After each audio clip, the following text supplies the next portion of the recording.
Máximo es no solamente como miembro y como socio, digamos, en las empresas, sino que él también era el administrador de la sucesión de Néstor Kirchner. Florencia y Máximo llegan a tener una porción, digamos, dentro de lo que es la sociedad Los Sauces, como consecuencia de esa sucesión administrada por Máximo.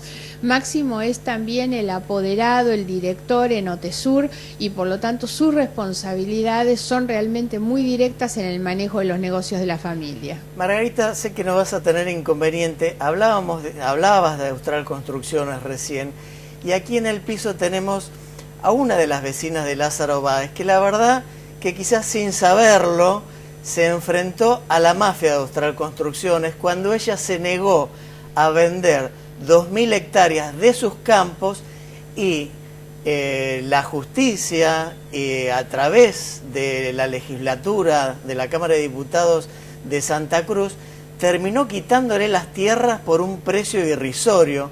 Me refiero a Pola, que le damos las buenas noches. ¿Cómo está? Bien, gracias. Mucho gusto. ¿Nos podría resumir y contarle a la diputada también cómo fue que se apropiaron de sus 2.000 hectáreas? Bueno, buenas noches, Margarita. Muy agradecida. Buenas noches, encantada, Pola. Muy agradecida como santacruceña por todo el esfuerzo y la investigación que han hecho. Bueno, gracias a ustedes. No se trata de que quisieron 2.000 hectáreas. Se trata de que ellos me ofrecieron comprar todo el campo, que son 14.300 hectáreas. Y esa fue mi negativa, vender. Y fui molestada de muchas formas. Pero lo más grave acá es que, no conformes con mi negativa a vender el campo, se valen de una ley inconstitucional, que sancionan en septiembre del 2014, por la que expropian las tierras para las represas. Claro. Pero no solamente expropian para las represas, expropian aparte 200 metros desde el máximo nivel que lograra el lago, y esa tierra estaba destinada a particulares, a ser adjudicada a particulares. Cuando los superficiarios del río Santa Cruz vemos que nos cambian la ley original por un proyecto que se trata en forma irregular, lo aprueban sobre tablas y nos expropian con esa nueva ley, nos damos cuenta de que nos estaban estafando, que lo que querían era quedarse con las tierras, porque en la misma ley lo explica, que esa tierra, esos 200 metros que nos sacan a todos los superficiarios del río Santa Cruz, son para adjudicarlos a alguien. Y nosotros pensamos mal o bien que era para que Lázaro Báez pudiera utilizar de esos lugares el árido, que por miles y miles de metros cúbicos se utilizarían para las represas. Margarita, esta es una forma mafiosa de actuar, y además con la complicidad de los poderes del Estado. De la legislatura. De la legislatura. Y además, y con esto ahora nos comentás qué es lo que te parece a vos, uno de los fiscales que tiene que investigar allí en Río Gallegos tiene sus oficinas comerciales en una de las empresas de Lázaro Báez. Es un escándalo. El fiscal Chan. El fiscal Chan. Claro. Es un escándalo, efectivamente, y lamentablemente son las cosas de las que los argentinos nos hemos querido dar cuenta demasiado tarde. Esas cosas que vienen ocurriendo en la provincia de Santa Cruz ocurren desde hace muchos años, cuando se instaló un poder cuasi autoritario. En realidad, no nos olvidemos que corrieron al procurador, que han ido corriendo a todos aquellos que opinaban distinto, que no se dejaban llevar por delante, a los que se plantaron, como el caso de Pola, y lo hicieron con las complicidades de los organismos del Estado, esa maraña, digamos, de un hotel, de un Estado que cumplía de manera mafiosa, obviamente, con el aprete a toda la gente que pensaba distinto, ¿no? Sí. Esa fue la forma en que se han manejado durante todos estos años, y esa sensación de impunidad, de poder eterno que han tenido durante todo este tiempo, que primero ejercieron en la provincia de Santa Cruz y que después llevaron al gobierno nacional. Claro. Cuando llegaron pensando pensaron que el gobierno nacional les permitía agrandar y multiplicar, obviamente en esa dimensión, los negocios que venían haciendo en el pequeño territorio que gobernaban. Y ahora que no tienen el poder del escudo protector del Estado, ¿cómo se hace justicia dentro de esta provincia de Santa Cruz con quienes no fueron, digamos, claros, ni en sus leyes, ni tampoco con la ley? Bueno, por supuesto que siempre, digamos, esto es lo que a mí me ha parecido durante tantos años. Hay gente que dice ahora y me pregunta, ¿y por qué los jueces ahora investigan? Y yo digo, bueno, porque hay una sociedad que está reaccionando. Siempre creo que estamos a tiempo, pero lo importante es que la conciencia sobre cómo debemos defender los valores éticos, el funcionamiento transparente del Estado, tienen que ser parte de una decisión de la propia sociedad, de la comunidad, que es la que construya una cultura de valores y le exija a sus gobernantes realmente gestionar sobre la base de esos valores y de esa transparencia. Durante muchos años ha habido convalidación social, se miró para el costado frente a las denuncias de la corrupción.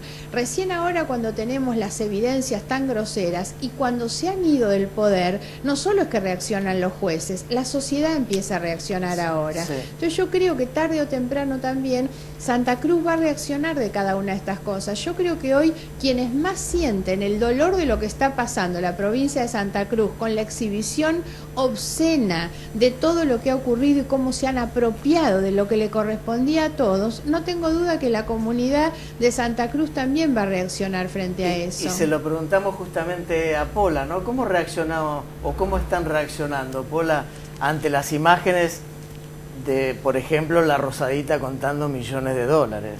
Bueno, los santacruceños estamos azorados como todo el país. Eso no, ha sido agraviante, eso de ver esa riqueza.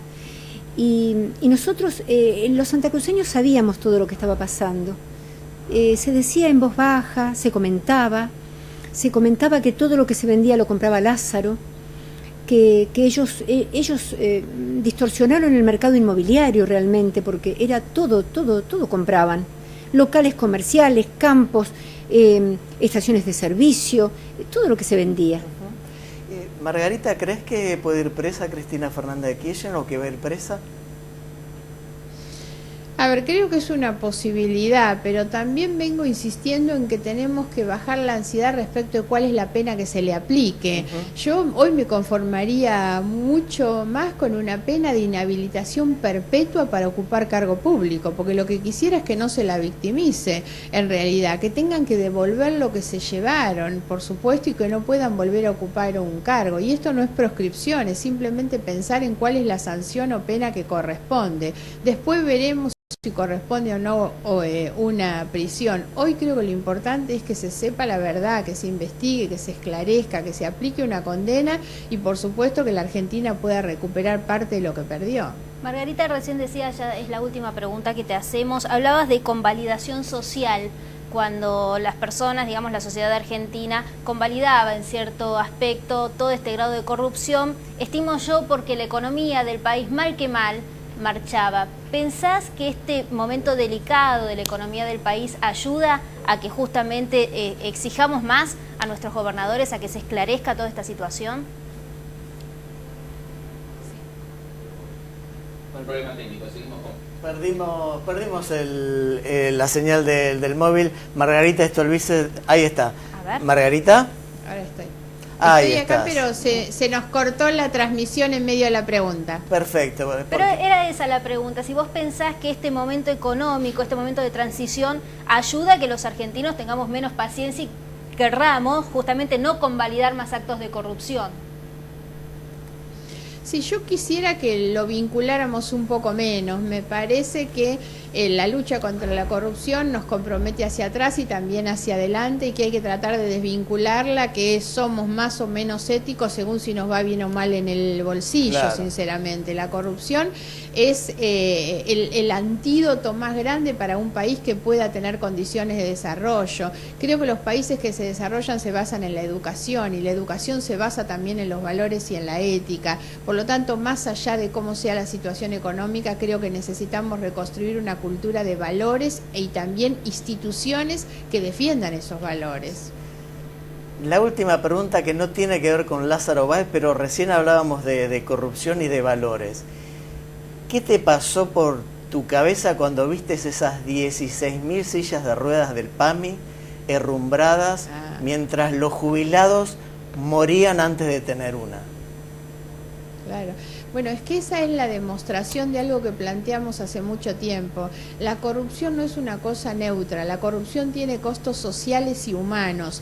La plata que se llevan es la plata que se les descuenta a los jubilados porque no les llegan las sillas de ruedas, porque se terminan pagando prestaciones en el PAMI que nunca se cumplen, pero también fue la plata que se llevaron organismos de derechos humanos con un discurso muy hipócrita en realidad, y no le dieron la plata a las familias más pobres que esperaban una vivienda social, o la gente que perdió a sus hijos en la tragedia de Once, porque los que tenían que mantener el estado de los trenes se robaban la plata, o la cantidad de gente que muere en las rutas porque Lázaro Báez se quedó con la plata, cobró los certificados anticipados de las obras que nunca terminó. Ese es el costo social y humano que ha tenido la corrupción durante tantos años en la Argentina, y esas son las cosas que nos tienen que hacer despabilar respecto de lo que nos pasó para que no vuelva a ocurrir.